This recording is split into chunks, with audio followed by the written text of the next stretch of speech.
ஒரு comedy dialogue ஒன்று இருக்கு. வாயில ஐஃபில் டவர் கூட கட்டிடலாம், ஆனா நிஜத்துல ஒரு கக்கூஸ் கூட கட்ட முடியாது அப்படின்னு.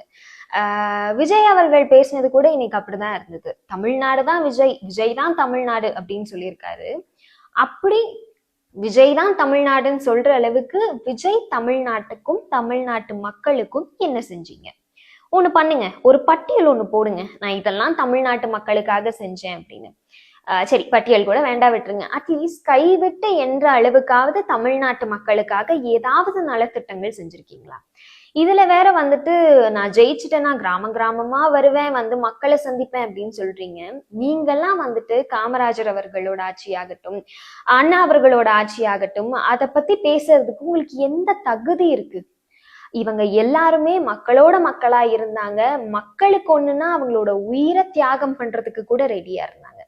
ஆனா நீங்க கரூர்ல 41 உயிர் இறந்ததுக்கு அப்புறமும் எந்தவித பதிலும் சொல்லாம ஓடி ஒளிஞ்சவர் தானே.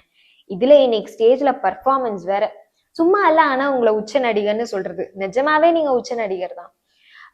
ஆனா எங்க தலைவரோ ரொம்ப பெருந்தன்மையா எந்த ஒரு தலைவனும் மக்கள் உயிர் போறத விரும்பவே மாட்டான் அப்படின்னு சொல்லியிருந்தாரு. மக்கள் பார்த்துக்கிட்டே இருக்காங்க, மக்களுக்கு தெரியும் பெர்ஃபார்மன்ஸ் தலைவர் யாரு, ஒரிஜினல் தலைவர் யாருன்னு. உங்களுக்கும் 2026ல கண்டிப்பா தெரியும்.